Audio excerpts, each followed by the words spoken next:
Hello friends, मैं Bittu sir आप सभी को स्टडी एग्ज़ाम सेंटर में स्वागत करता हूं।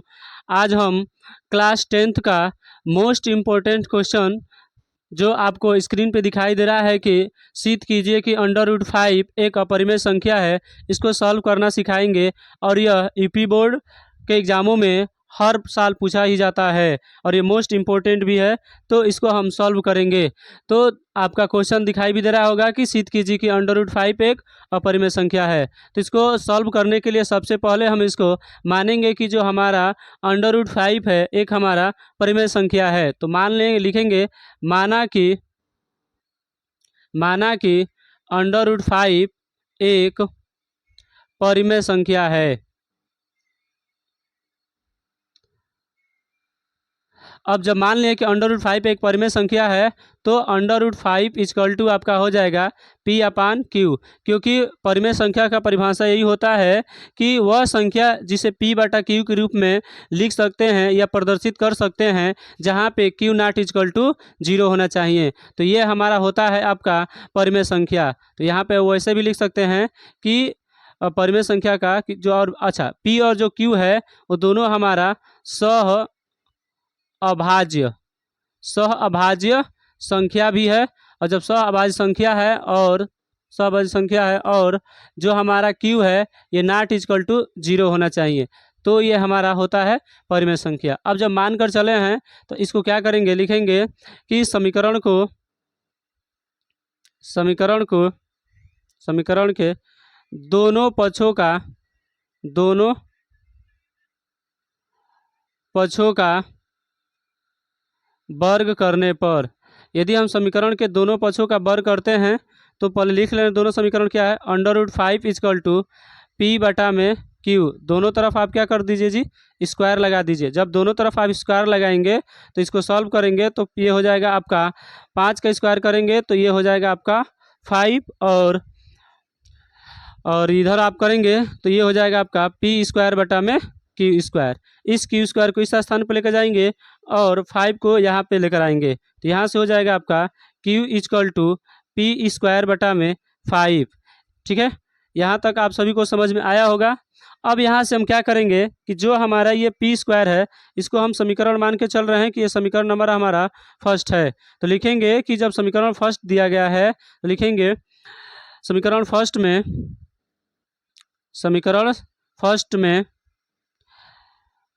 फर्स्ट जो हो रहा है उसमें P² जो संख्या है P² वो 5 से क्या है जी, 5 से विभाजित है। जब ये संख्या 5 से विभाजित है तो P भी 5 से विभाजित होगी। ये 100% सत्य है। यदि आप चेक करना भी चाहेंगे तो जैसे मान लीजिए कि यदि हम P/5 मान रहे हैं तो यहाँ पे P²/5 में रख कर देख लीजिए। यदि P² का मान रखेंगे तो 25 हो जाएगा, बटे में 5 करेंगे तो ये कट कर आपको 5 आंसर दे देगा। उसी तरह P को वही कटाएंगे तो 5/5 से कटाएंगे तो ये 1 दे देगा। तो कहने का मतलब ये है कि आपको यहाँ पे लिखा गया है कि जो समीकरण 1 है वो P² है वो 5 से क्या है जी, विभाज्य है। और तो विभाज्य होगा तो जो P भी होगा वो 5 से क्या होगा, विभाज्य होगा। ये हमारा क्या होता है जी, कंसेप्ट होता है। उसके बाद अब यहाँ पे यदि हम जो संख्या माने हैं कि P/5 है तो यहाँ से हम ये भी कह सकते हैं अब कि जो P का मान है वो 5R, कोई पूर्णांक हम ले ले हैं, अब तीसरा पद R ले रहे हैं। तो अब यहाँ से जब R ले लेंगे तब ये जो 5R का मान है वो हम समीकरण 1 में रखेंगे। लिखेंगे P का मान समीकरण फर्स्ट में रखने पर, यदि हम समीकरण फर्स्ट में रखते हैं तो देखिए समीकरण फर्स्ट क्या है जी, Q² बराबर P का मान क्या है जी 5R, तो आप यहाँ पे लिख दीजिए 5R, अब बट्टे में नीचे 5 है तो 5 कर दीजिए। अब इसको हम सॉल्व करेंगे तो ये Q² आपका वैसा ही रहेगा। इसको हल करेंगे तो 5×5 = 25 और R² बट्टा में क्या हो जाएगा जी आपका 5 हो जाएगा। 5 से कटाएंगे तो Q² बराबर कितना हो जाएगा जी, 5R² बट्टा में क्या हो जाएगा जी 1। ठीक है, अब हम क्या करेंगे कि इसको पक्षांतर करेंगे। पक्षांतर का मतलब R को यहीं पर छोड़ देंगे और Q को क्या करेंगे जी, यहाँ पे ऐसे कर देंगे। तो 5 को इधर लेकर आएंगे तो R² बराबर हो जाएगा Q² बटा में 5। ये हमारा समीकरण नंबर सेकेंड बना। ठीक है, अब इसको मिटाकर इधर आपको हम बता दे रहे हैं कि जैसे हम यहाँ पे लिखे हैं ना, वैसे भी हमको इसको बारे में लिखना है। अर्थात हमको ये भी कह देना होगा कि जो क्यू स्क्वायर है वो 5 से क्या होगा जी, विभाजित हो जाए। तो जो क्यू भी होगा वो 5 से क्या होगा, विभाजित हो जाएगा। जैसे ये सॉल्व होगा, जैसे इधर हम कर भी दे रहे हैं, ध्यान से देखेंगे। हम यहाँ पे लिखेंगे कि समीकरण सेकेंड में क्यू स्क्वायर जो है 5 से विभाजित है। जब क्यू स्क्वायर 5 से विभाजित है तो क्यू भी 5 से विभाज्य होगी। और जब क्यू भी 5 से विभाज्य होगी तो यहाँ से क्यू का मान भी कितना आ जाएगा, 5। तो यहाँ से आपका पी का मान 5 आया है और क्यू का मान 5 आया है। अतः हम कह सकते हैं, अतः पी बराबर 5 और क्यू बराबर 5। यदि हम पी और क्यू का सह अभाज्य निकालते हैं तो 5 आता है, और हम मानकर चले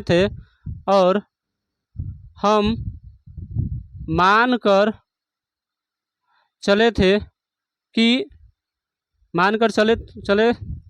कि पी और क्यू का सह अभाज्य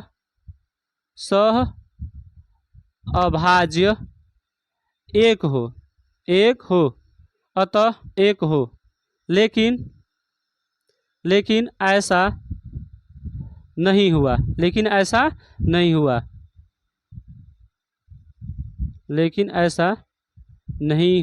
अतः √5 एक अपरिमेय संख्या है। तो इस तरह हम √5 एक अपरिमेय संख्या को सिद्ध कर दिए हैं। आपको यहाँ पे बोर्ड पे दिखाई दे रहा होगा। जिस तरह यहाँ पे हम प्रोसेस करके आपको बता रहे हैं, सेम टू सेम आपको बोर्ड के एग्जामों में ऐसा लिखना होगा। अभी हम आपको √5 अपरिमेय संख्या सिद्ध करना सिखाए हैं। इसमें आपको हम दूसरा क्वेश्चन सिखा रहे हैं कि जो अपरिमेय संख्या का चाहे एडिशन हो या सब्सट्रैक्ट हो, यदि ऐसे अपरिमेय संख्या को सिद्ध करना हो तो इन संख्याओं को कैसे सॉल्व किया जाता है।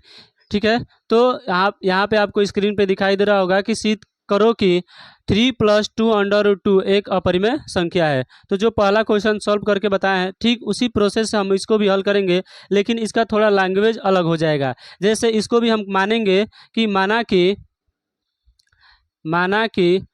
3 + 2 √2 एक परिमेय संख्या है।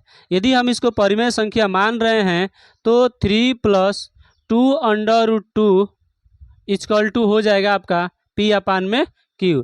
यदि यह परिमेय संख्या है तब यहाँ पे हम एक और इसको मान सकते हैं कि जो P और Q है एक पूर्णांक है। P और Q क्या है जी, एक पूर्णांक है। जब यह पूर्णांक संख्या दिया गया है तब इसको हम लोग क्या करेंगे, आगे सॉल्व करेंगे। अब यहाँ पे आपको +3 ऐड हो रहा है, समीकरण के उस साइड लेकर जाएंगे तो ये माइनस हो जाएगा। जैसे यहाँ पे 2 √2 ऐसे ही रहेगा, = P/Q हो जाएगा, और ये प्लस का 3 बराबर के उस साइड जाएगा तो माइनस का 3 हो जाएगा। यहाँ पे आपको दिखाई दे रहा होगा कि 2 से गुणा किया जा रहा है। इधर जैसे ही लेकर आएंगे तो ये हो जाएगा आपका 2 से डिवाइड, अर्थात √2 = P/2Q और -3/2। इंडिविजुअल आपको भाग भी दिखा दिया गया है। अब यहाँ से हम देख रहे हैं कि यहाँ पे जो संख्या लिखा गया P/2Q और यहाँ पे आपको 3/Q, ये दोनों आपको संख्याएं क्या दिया है जी, परिमेय संख्या दिया गया है, परिमेय संख्या है, और ये भी आपका हो जाएगा परिमेय संख्या। यदि हम दो परिमेय संख्याओं को क्या करते हैं जी, घटाते हैं तो भी आपका एक परिमेय संख्या निकलता है। जैसे मान लीजिए कि कोई परिमेय संख्या आपका 3/2 है और इसमें से आप 1/2 को माइनस कर रहे हैं तो भी आपको 2/2 करके आ जाएगा, जो कि 1 एक आपका कैसी संख्या हो जाएगी जी, परिमेय संख्या हो जाएगी। तो इसी कंसेप्ट का प्रयोग करेंगे। यहाँ पे हम किए हैं कि जो सॉरी यहाँ पे p/2q माइनस 3/2 दोनों कैसी संख्याएं हैं जी? परिमेय संख्याएं हैं। लेकिन इधर अभी सिद्ध करके बताए हैं कि √5 कैसी संख्या है जी?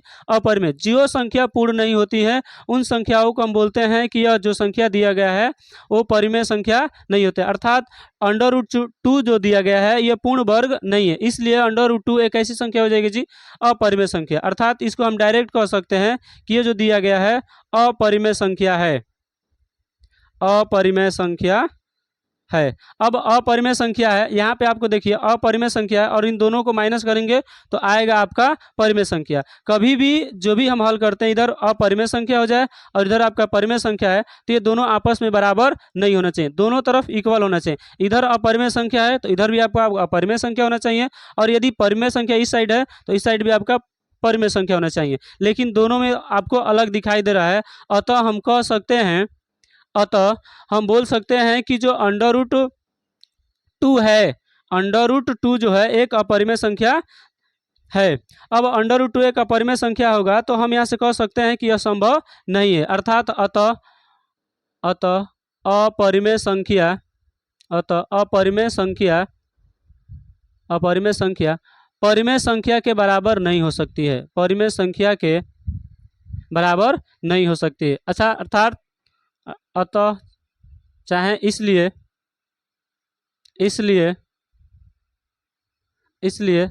3 + 2√2 एक अपरिमेय संख्या होगी, अपरिमेय संख्या होगी। इस तरह अब हम सिद्ध करके बता सकते हैं कि जो 3 + 2√2 है एक अपरिमेय संख्या हो। होप आप सभी को ये वीडियो समझ में आया होगा। और आज हम 2 क्वेश्चन बताए हैं। पहला क्वेश्चन आपको √5 एक अपरिमेय संख्या है, और दूसरा क्वेश्चन हम बताए हैं आपको 3 + 2√2 एक अपरिमेय संख्या। दोनों को सॉल्व करके बता दिए हैं। आज के लिए इतना ही, मिलते हैं नेक्स्ट वीडियो में। तब तक आप इस वीडियो को लाइक कीजिए, सब्सक्राइब कीजिए और अपने दोस्तों के यहाँ शेयर कीजिए। Thank you.